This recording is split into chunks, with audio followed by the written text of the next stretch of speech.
நல்ல சமயத்திலே தெய்வம் தாமா உங்களை இங்கே அனுப்பி இருக்கு. என்னம்மா இது? என் கதை முடிஞ்சு போச்சு. ஆனா என் குழந்தைய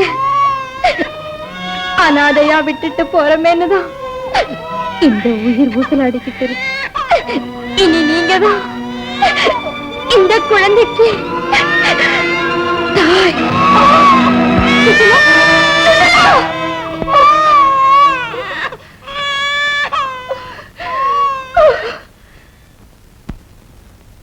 ஊரு இருந்தேன்னா உறவிருந்தேன்னா கொண்ட புருஷனே பொண்டாட்டிய நடுத்தருவில் விட்டு போற பொல்லாத காலம்மா இது. என்னுடைய கணவர் அப்படிப்பட்டவர் இல்லம்மா. இதயம் இல்லாதவர்களின் இரக்கமற்ற செயலாலே அவர் என்னை விட்டு பிரிந்து 2 வருஷம் ஆச்சு. 2 வருஷம் ஆச்சா? அப்போ இந்த பெண் குழந்தை எதிர்பாராத விதமா இக்கட்டான நிலையிலே சிக்கி இந்த குழந்தைக்கு தாயாகும்படியா நேர்ந்து போச்சு. அப்படியா? அதை எண்ணி பார்த்தா எனக்கே வேடிக்கையா இருக்கு. நான் பெற்ற ஒரே குழந்தை மோகனை வளர்க்க முடியாம அவனை உயிரோடு பறி கொடுத்தேன். அதுக்கு தண்டனையா கடவுள் எனக்கு இந்த குழந்தையை கொடுத்துட்டார். நீ எது வேணும்னாலும் சொல்லு, நம்ம தலையில எழுதினபடிதாமா நடக்கும். தலையாவது எழுத்தாவது இவ்வளவு கொடுமையை அனுபவிக்க வேண்டி வரும் நான் நினைக்கவே இல்லை. மிஸ்டர் சுந்தரம், உங்களுக்கு இன்ஸ்பெக்டர் வேலைக்கு ப்ரமோஷனா இன்னைக்குதான் ஆர்டர் வந்திருக்கு. அதே நேரத்தில் வேற ஊருக்கு மாத்தும்படியா நீங்க எழுதின விண்ணப்பமும் கிடைச்சு. உங்க மேல வீண்பழி சுமத்தின இந்த ஊரிலேயே நீங்க தலைநிமிர்ந்து நடக்கணும்னு நாங்க விரும்புறோம். நீங்க எதற்காக வேற ஊருக்கு மாத்தி கேட்கறீங்க? மன்னிக்கணும் சார், அந்த காரணம் வெளியே தெரியக்கூடாதுங்கிற எண்ணத்தினாலதான் வேற ஊருக்கு மாத்த முடியா கேட்கிறேன். சரி, அப்புறம் உங்க இஷ்டம். உன் கதையை கேட்கவே ரொம்ப பரிதாபமா இருக்கேன். லட்சுமி, நீ எப்படிமா இந்த குழந்தையோட வாழ போற? அதுக்கு நீங்க ஒரு வழி காட்டிலும் என் வாழ்நாள் எல்லாம் மறக்க மாட்டேன் டாக்டர்.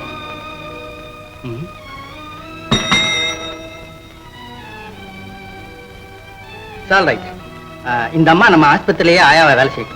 ரொம்ப நன்றி டாக்டர். மாணிக்கம், இவங்க தங்கறதுக்கு வேண்டிய எல்லா ஏற்பாடும் செய்து கொடு. சரி சார், வாங்கம்மா. லட்சுமி, வாங்கம்மா. என்னடா போறவளை காணுமேன்னு ஆஸ்பத்திரியில வந்து விசாரிச்சேன். அவங்க எல்லா விஷயத்தையும் சொன்னாங்க. ரொம்ப சந்தோஷமா. நீ புறப்பட்டு போனதும் ஒரு போலீஸ்காரர் வந்து இந்த கடிதாசி உங்ககிட்ட கொடுக்க சொன்னாருமா.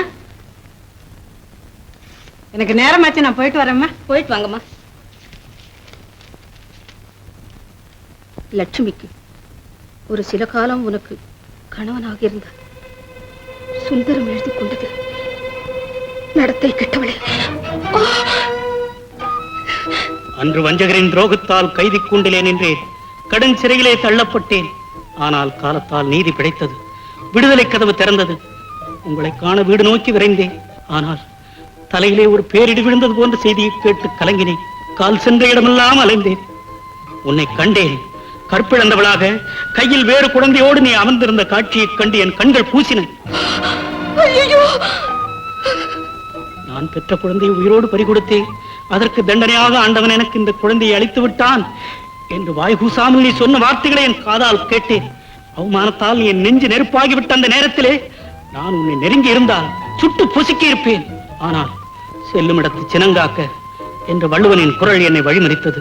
மானமிழந்த உன்னை என் மனைவி என்று சொல்லிக் கொண்டு நான் இந்த ஊரில் வாழ முடியுமா? கண்காணாத இடத்திற்கு போகிறேன். கணவனுக்கு துரோகம் செய்த உன்னை காலம் மன்னிக்காது. ஏன் தெய்வமே மன்னிக்காது.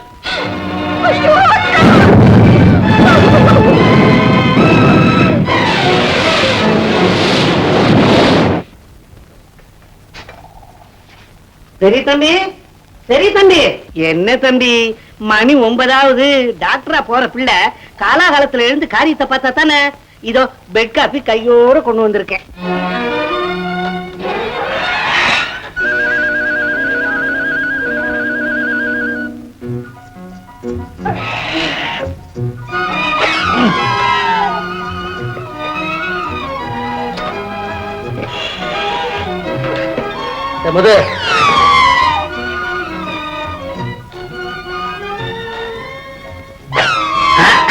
அது சுமாரியா எங்கயா மது மது மது விழுமீன் குழுமீன் விழிமீன் எடுத்த காரியம் முடி வரையில் உழைவில் சோம்பேறி ஆமா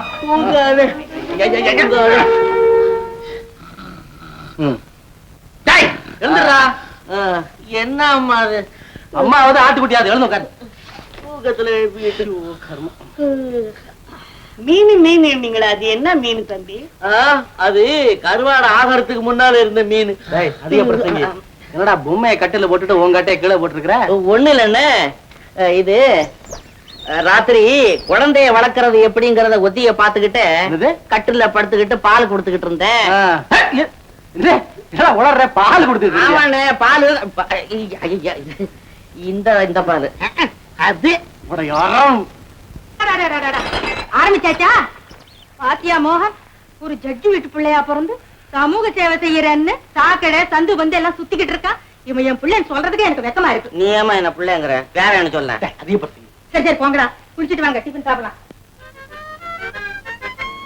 அண்ணே அண்ணே அடாடா என்னம்மா ட்ரெஸ் பண்றீங்க நல்லா இருக்கு போங்க பொம்பளை மாதிரி எல்லாம் ட்ரெஸ் பண்றீங்க ஏரியாவது லிப்ஸ்டிக் எல்லாம் தடைக்கிட்டு தான் வெளியே வருவீங்க போல இருக்கு அண்ணே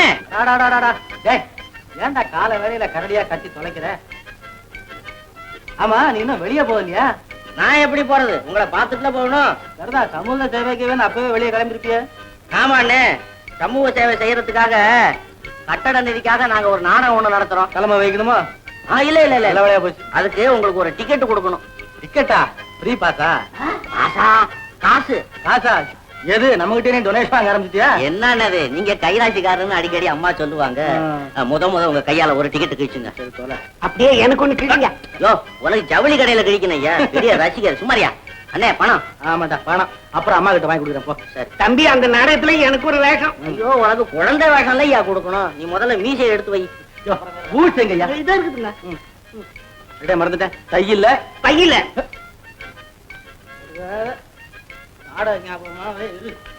வேஷம் வேணுமாமல்ல வேஷம் அது ஒண்ணுதான் குறைச்சு ஏய்யா இங்க நீங்க வேஷம் போட்டுட்டு தானே இருக்கிறீரு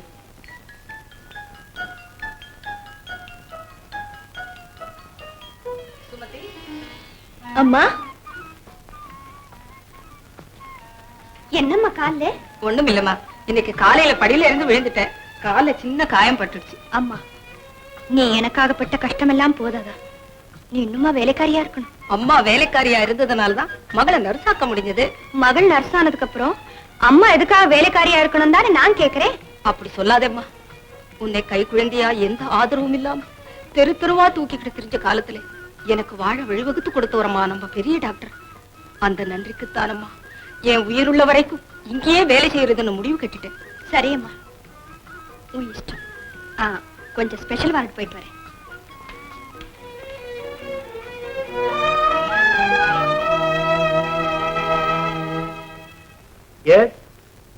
நாகர்கோவில் போலீஸ் ஸ்டேஷன் ஆமா நான் தான் இன்ஸ்பெக்டர் சுந்தரம் பேசுறேன் மிஸ்டர் சுந்தரம் திருட்டு கேஸ்ல உங்களை சம்பந்தப்படுத்தின குமாரன் பவன் குமாரன் இப்ப எங்க இருக்காங்க சிலோன்ல இருக்கிறதா முதல்ல நியூஸ் கிடைச்சது அது சம்பந்தமா விசாரிச்ச போது அவன் அங்கேயும் ஒரு பெரிய கொள்ளை அடிச்சுட்டு பேரை மாத்திட்டு சிங்கப்பூர் போயிட்டானா அவனை பத்தின அடையாளங்களோ அல்லது அவனோட போட்டோவோ நம்ம இலாக்கால இல்ல உங்ககிட்ட ஏதாவது கிடைக்குமா அப்படி ஒண்ணு என்கிட்ட கிடையாது எனக்கு உத்தரவு கிடைச்சா அந்த சந்தேகத்துக்கிடமான ஆசாமி நானே நேர்ல பார்த்து அது நீங்களும் நானும் முடிவு செய்யற விஷயம் இல்ல மேலிடத்துக்காக அனுமதி காட்டுவோம் சரி ரைட்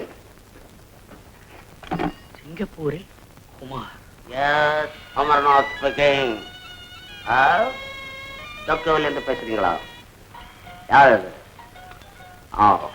நம்ம ஏஜென்ட் கற்பனை கிட்டியாரா பேர் மாத்திக்கிட்டியா எப்போ சில்கோ இடத்துக்கு தகுந்தபடி பேர் மாத்திக்க வேண்டியதுதான் ஆமா நம்ம பிசினஸ்லாம் எப்படி இருக்கு அதுவா நானும் 25,000 முடியும் சிங்கிள் பே கூட போடக்கூடாது பெருமாள்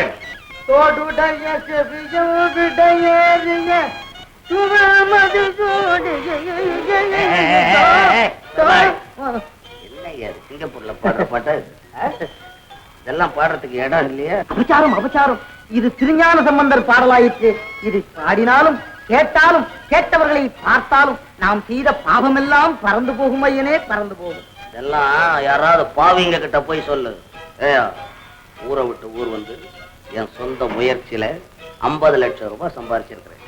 பாவிங்க கிட்ட பணம் சேருமா? இல்ல பணம் வச்சிருக்கிறவங்கள பாவின்னு சொல்றியா? ஐயனே, நான் சொல்ல வந்தது வேறு ஐயனே, வேறு. ரொம்ப நாள் அவங்ககிட்ட சொல்லணும்னு. இல்ல நான் யாரு என்ன ஜாதின்னு உனக்கு தெரியும். தெரியும் ஐயனே, சரி. விட்டுட்டு ஐயனே ஐயனே கிண்டல் பண்றியா? அதல்ல ஐயனே, அதல்ல. எஜமான் ஜூஸ்.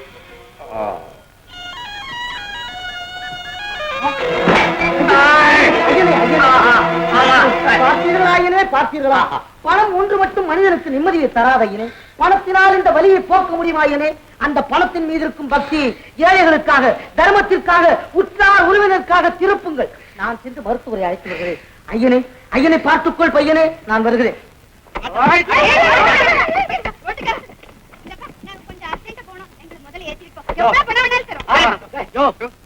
சும்மாவா போறோம்? நீ கேட்ட 10 ரூபாய் இப்பவே வாங்கிக்க. 30 என்னப்பா? ஆமா, நீங்க போட்ல சவாரி செய்யறதுக்கு பணம் கொடுக்க வந்தீங்களா? என் போட்டை ஏலத்துக்கு எடுக்க வந்தீங்களா? பொம்பளை மறைஞ்சா போயிட்டோம். ஐயா, நீங்க ஆம்பளை, இறங்குங்க முதல்ல. பாவம் பொம்பளைங்க எல்லாம் தவிக்கிறாங்க. என்ன பாத்துக்கிட்டு இருக்கீங்க? ஆள பாரு. எங்கப்பா சீக்கிரம். ரொம்ப தேங்க்ஸ். மெதுவா மெதுவா பாத்து இறங்குங்க.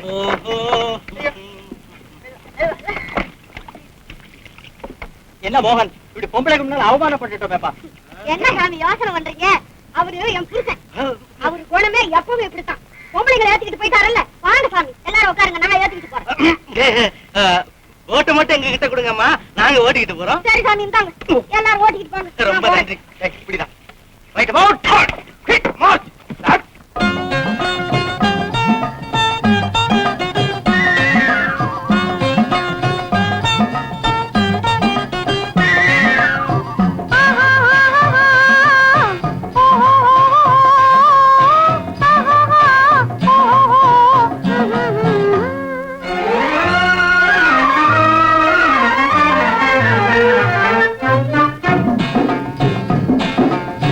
காதல் என்னும் ஆற்றினிலே கண்ணியராம் ஓடத்திலே காலமெல்லாம் பயணம் போகும் உலகம் அன்றோ. அம்மோய், காத்திருந்தால் உங்களுக்கும் புரியும் அன்றோ. காதல் என்னும் ஆற்றினிலே கண்ணியராம் ஓடத்திலே காலமெல்லாம் பயணம் போகும் உலகம் அன்றோ. அம்மா, காத்திருந்தால் உங்களுக்கும் புரியும் அன்றோ.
பள்ளிக்கு செல்ல மனமில்லை.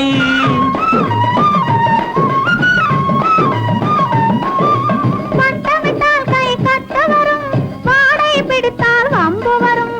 சட்டம் போட்ட சட்டையை போட்டு கம்பியை எண்ணும் காலம் வரும்.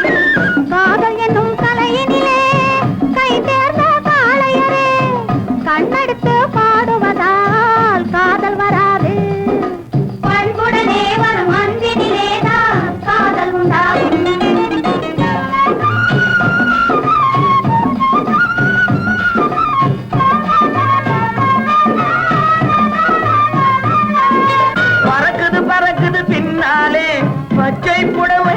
பின்னாலே இழுக்குது எங்களை ஓரத்திலே ஏறி வரட்டுமா ஓடத்திலே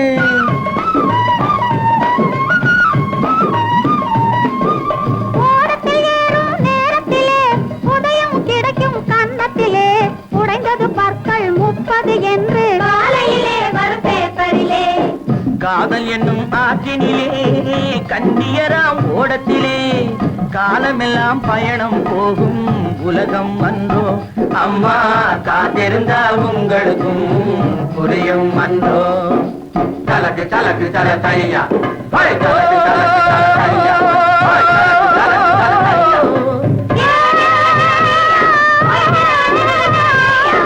தலக்கு தலக்கு தல தையா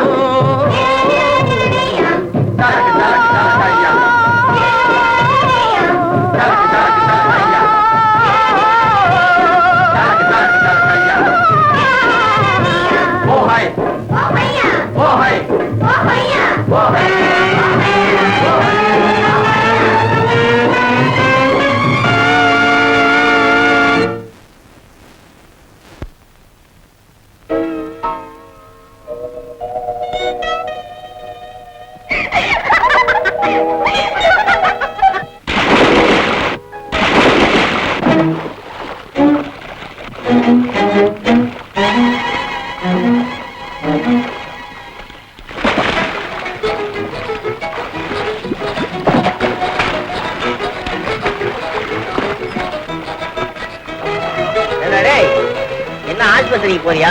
நான் ஆஸ்பத்திரி போனோம். இல்ல வயிறு பெருசா இருக்கே, உனக்கு எத்தனை மாசம்னு கேட்டேன். கிண்டலா பண்றீங்க? மரியாதையா பேசுறான். வயிற்றுல பிரிக்கிறீங்க பாத்துக்க. இவனுக்கு ஆகார கூடாதா? என்னடா டேய், உங்க பாட்டுக்கு பேசிட்டா போறேன். டேய் என்னடா நிமிர்றேன்டா, தங்கத்தையா திருடிட்டே நீ? இதோ ஆபரேஷன் பண்ணிட்டு எங்கேயோ சிக்குதா? ஆமா, கரெக்ட் கரெக்ட் கரெக்ட். உங்க சேலையமா திருடுற பல்ல அவன் என்ன சோம்பேறி பாக்கிட்ட போய் பெரிய மனுஷன்ட்ட புத்தி சொல்ற மாதிரி சொல்றேன். இவருக்கு ஏன் புத்தி சொல்லிட்டு அவனை போய் தண்ணியில தள்ளி விட்டிய, அவனுக்கு நீச்சல் தெரியுதா என்ன அளவா? எப்படியானா நமக்கு என்ன? ஐயே என்னது வெங்காயச்சிருக்கு? ஏய், இத கட்டுறவதான் இங்க குளிக்க வருவா. அடே அப்பா, இது இடுப்புல இருந்தாலும் மானத்தை வாங்குது, உன் கையில இருந்தாலும் மானத்தை வாங்குதுடா. தெரிஞ்சிருந்தா இரு இத கட்டி இருந்த புண்ணியவதி யாரோ? மிஸ்டர் மது. கோகிலா. ஆமா, அது என் சேலை தான். இத சேலைன்னு சொல்லாத. பெண்கள் கட்டி இருக்கிறதுக்கு பேரும் சேலை, நீ கட்டுறதுக்கு பேரும் சேலையா? அநியாயமா இருக்குது. நல்ல வேலை, என் மானத்தை காப்பாத்து. மானம் ஏது? மானத்தை தான் எடுத்து இவன் மடிச்சு கையில வச்சுக்கிட்டு இருக்கிறானே. இத பாரும்மா, மானம்னு சொல்றியே, அதுக்கு கொஞ்சோண்டு கண்ட்ரோல் போட்டு வை. என்ன சொல்றீங்க? நான் என்னத்தை சொல்ல, பெண்கள்லாம் பாதுகாக்கப்பட வேண்டிய வயிறை கட்டிங்க. அப்படி இருக்கும் போது 4 பேர் பாக்குற இடத்துல, 4 பேரா? ஐம் சாரி, 4000 பேர் பாக்குற இடத்துல இந்த நீச்சல் உடைய போட்டுக்கிட்டு இப்படி கடந்து குறிக்கிறீங்களே, இது நியாயமான்னு கேக்குறேன். இல்ல நியாயமா? அம்மா, முழுக்க முழுக்க உடம்ப மறைச்சுக்கிட்டு ஓரமா நடந்து போனாலும் முறைச்சு பாக்குற இந்த காலத்துல முக்கா உடம்ப காட்டிக்கிட்டு ரொம்ப கஷ்டமா இருக்குல்ல. மேல்நாட்டுல கூட பெண்கள் இப்படித்தான். நீ எந்த நாட்டுல இருக்கிற? மேநாட்டு நாகரிகத்தை நீ கடைபிடிக்க ஆரம்பிச்சின்னா இப்ப இருக்கிற வெயிலுக்கு உடம்பு வெள்ளேறி போன மாதிரி வெடிச்சு போயிடும். கரெக்ட். எப்படியோ சேலை திருடனவனுக்கு என் நன்றி. சேலை திருடனவனுக்கு நன்றியா? ஆமா, அவனால தானே உங்களை சந்திக்க முடிஞ்சது. ஓகே அப்பா, இந்த சந்திப்பை என் உயிருள்ள வரைக்கும் மறக்க மாட்டேன். மது, நம்ம கதை எங்கேயோ திரும்புது. என்ன கதை? இது கதை. ஓஹோ, யாருக்கும் உதவி தேவையா? அப்புறம் சந்திக்கிறேன். அடுத்த சந்திப்பு தித்திப்பா இருக்கும். ரொம்ப thanks. அப்பா என்ன பாருங்கப்பா, நான் எக்ஸாமினேஷன் பாஸ் பண்ணிட்டேன். First class. இதுனே நாட் ஃப்ரீ. சார் ரைட், இது நான் எதிர்பார்த்ததுதான். உட்கார் உட்கார். என்னங்க என்ன என்ன இவனை ஏதாவது செய்ய போறீங்களா இல்லையா? ஏன் என்ன நடந்தது? தெருவுல போறவங்க வர்றவங்க கிட்ட எல்லாம் சண்டை போடுறான். எவனாவது 4 கொடுத்தானா என்ன ஆகும்? என்ன ஆகும்? உயிர் போகும். போகட்டுமே. பொது சேவையில் ஈடுபட்டு உயிரையை தியாகம் செய்த வீரனை பெற்றெடுத்த சூரத்தாயின்னு சொல்லுவாங்க. கொலைக்காரன்னு சொல்லுவாங்க. சும்மா இருடா. என்னங்க அவன் பேசிக்கிட்டு இருக்கா, நீங்க கேட்டுட்டு இருக்கீங்க. It's all right. அவன் சொல்றது நியாயம் தானே. Thank you father. நான் உங்க சன் இல்லையா? எக்ஸாக்ட்லி. கனகா, உனக்கு விஷயம் தெரியுமா? மோகன் ஃபர்ஸ்ட் கிளாஸ்ல பாஸ் பண்ணிருக்கான். அவன் என் மகன். கடவுளே, கங்க்ராச்சுலேஷன்ஸ் அண்ணே. அண்ணே 3 மாசமா கண்ணு முடிச்சது வேணா போகுமா? நீ கண்டுபிடிச்சியா? ஆமாப்பா, ஒரு வழக்க போட்டுட்டு படிச்சுட்டு இருந்தா எப்படி நான் தூங்குறேன்? நல்ல பிள்ளைங்கப்பா. மோகன், நான் உன்னை டாக்டருக்கு படிக்க வச்சது நீ இங்க பிராக்டிஸ் பண்ணி பணம் சம்பாதிக்கிறதுக்காக அல்ல. பட்டணத்துல ஏராளமா டாக்டர்ஸ் இருக்காங்க, கிராமங்களுக்கு தான் வைத்திய வசதி தேவை. நல்ல ஐடியாப்பா அது. இது நானே உங்களுக்கு சொல்லணும்னு இருந்தேன். ஆனா நீ பிராக்டிஸ் ஆரம்பிக்கிறதுக்கு முன்னால ஒரு நல்ல அனுபவம் உள்ள டாக்டர் கிட்ட கொஞ்ச நாளைக்கு இருந்தா நல்லது. கரெக்ட் அப்பா. அண்ணன் ஏட்ட படிச்சுட்டு டாக்டர் உத்தியோகம் பார்க்க ஆரம்பிச்சா இருக்கிற ஜனத்தொகையில பாதி காலி. சும்மா இருடா. ஒருத்தன் நம்ம டாக்டர் சங்கர் இருக்காரு, ரொம்ப அனுபவசாலி, அதோட பொறுமை உள்ளவரும் கூட. ஆமாப்பா, டாக்டருங்க எவ்வளவு கெட்டிக்காரவங்களா இருந்தாலும் ரொம்ப ரொம்ப ரொம்ப ரொம்ப பொறுமை தேவை. அதனாலதான் நீ கொஞ்ச நாளைக்கு நம்ம சங்கர் நர்சிங் ஹோம்ல இருந்தா நல்லது. நானும் அப்படித்தான் பண்ணிட்டேன். அது சரி, இந்த கடனை என்ன பண்ண போறீங்க? எமது கடன் பணி செய்து கிடப்பதே.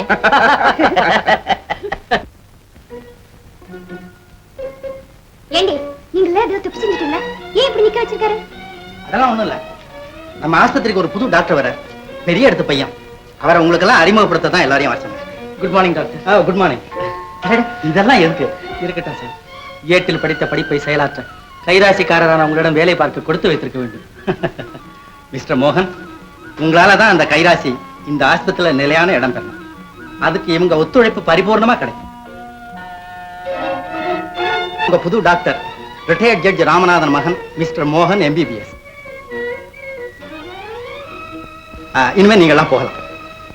சுமதி, மிஸ்டர் மோகன் அவர் ரூம் கழிச்சிட்டு போ.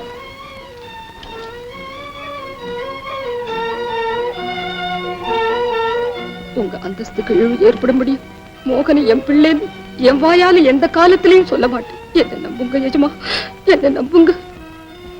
மாமா, புது டாக்டர் வந்திருக்காரு. என்னம்மா? ஏம்மா கொஞ்சம் கவனமா வந்திருக்க கூடாதா? கவனக்குறைவால் தான் கை நழுவி போச்சு. இல்ல, இதோ கை நழுவின பொருள் உங்க கைக்கே மறுபடியும் வந்துருச்சு. ஏம்மா கால் வலிக்குதா? ஒண்ணுமில்ல டாக்டர், ஆனந்த கண்டீர்.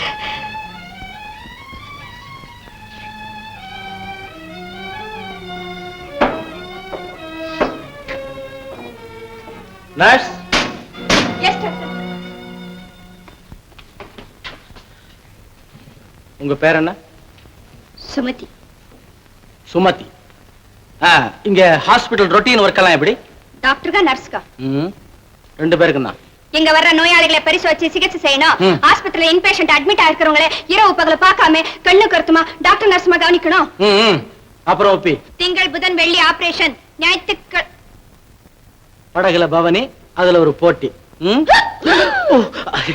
சாரி, தவறுதலா கைப்பட்டுட்டா உடைந்தது பற்கள் 30 என்று காலையிலே வரும் பேப்பரிலே. அப்படித்தானே? Hello, wrong number. சோமு, எங்கப்பா வரவு செலவு நோட்டை காணும்? செலவு கணக்கு நோட்டு இந்த இருக்கு. வரவு கணக்கு நோட்டை வச்சு பீரோல பூட்டிருக்கேன். ஏன் பீரோல வச்சு பூட்டின? இந்த மாசம் ஏராளமா நன்கொடை வந்திருக்கு. வரவு கணக்கு நோட்டை கண்டவங்க பார்க்க கூடாது பாரு, அதனால உள்ள வச்சு பூட்டிருக்கேன். நீ ஒரு லேட்டு புத்திசாலியப்பா. பொதுமக்கள் கொடுக்கிற பணத்தை அவங்களே பார்க்கப்படாதா? இன்னைக்கு வரவு மறைக்கிற புத்தி வந்தா நாளைக்கு செலவு மறைக்கிற புத்தியும் வந்துடும். அப்படி எல்லாம் ஒண்ணு இல்லன்னு. சும்மாரப்பா, நம்ம ஆபீஸ் என்னைக்கா மூடி வச்சது உண்டா? யாரு சொன்னா? 24 மணி நேரம் திறந்தானே இருக்குல்ல. வாசல்ல குறுக்கா உண்டா? கிடையாது. உள்ளார அல்சேஷன் நாய் உண்டா? எவ்வளவு பர்ஃபெக்ட்டா நம்ம ஆபீஸ் நடக்குது. அதே போல பொதுமக்கள் கொடுக்கிற பணத்தை எக்ஸிபிஷன்ல திறந்து வச்ச மாதிரி வச்சிருக்கேன்ப்பா. போ போய் கணக்கு நோட் எடுத்துட்டு வா. ஹலோ, டேய், நான் மோகன் பேசுறேன்டா. நான் ஹாஸ்பிடல்ல சேர்ந்துட்டேன். டேய், வந்து நீ மத்தியானம் சாப்பாட்டுக்கு வீட்டுக்கு போயிடு. நான் இங்கேயே சாப்பிடுறேன், எனக்கு சாப்பாடு இங்க அனுப்ப சொல்லிடு. ரைட்டோ, ஓகே, ரைட் பா, ரைட்டோ, ரைட் ரைட் ரைட். படி படி. நம்பிராஜன் வீட்டு கோழி சுப்பிரமணியம் பிள்ளை வீட்டில் முட்டையிட முட்டை யாருக்கு சொந்தம் என்பதனால் ஏற்பட்ட தகராறை கோர்ட்டுக்கு போகாமல் சமாதானம் செய்து வைத்ததற்காக இருதரப்பிலும் வரவு ரூபாய் 1000. சரி. வருமான வரி கொடுக்காமல் டிமிக்கி கொடுத்துக் கொண்டிருந்தவர்களை கண்டுபிடித்து கொடுத்த வகையில் அரசாங்கத்தின் வெகுமதி ரூபாய் 501. மறியல் செய்த மாணவர்களிடமிருந்து காலேஜ் கட்டிடத்தை காப்பாற்றி கொடுத்ததற்காக ஆசிரியர்களின் அன்பளிப்பு ரூபாய் 70. 701. பணத்தை முழுங்காத. இல்ல இல்ல. தீயணைக்கும் படையினரை தீ விபத்திலிருந்து காப்பாற்றியதற்காக நன்கொடை ரூபாய் 100. அவ்வளவுதான் செலவு. 4 அனாதை பெண்களுக்கு புடவை ரவிக்கை வகைரா 40 ரூபாய் 60 பைசா. அனாதை பணத்தை அடக்கம் செய்த செலவு. அப்போ பணக்கார பணம் வந்து என்ன சொல்லுச்சு? இந்த ராத்திரி எல்லாம் கண்ணு முடிச்சு எழுதணும்ல, பார்த்து எழுதணும். அனாதை பிணத்தை அடக்கம் செய்த செலவு 37 ரூபாய் 13 பைசா. காணாமல் போன தொகை 5 ரூபாய். ஆபீஸ் செலவு 3 ரூபாய். ஏய் இருப்பா. ஆபீஸ் செலவு 3 ரூபான்னா ஆபீஸ் சாப்பிட ஆரம்பிச்சிருச்சா?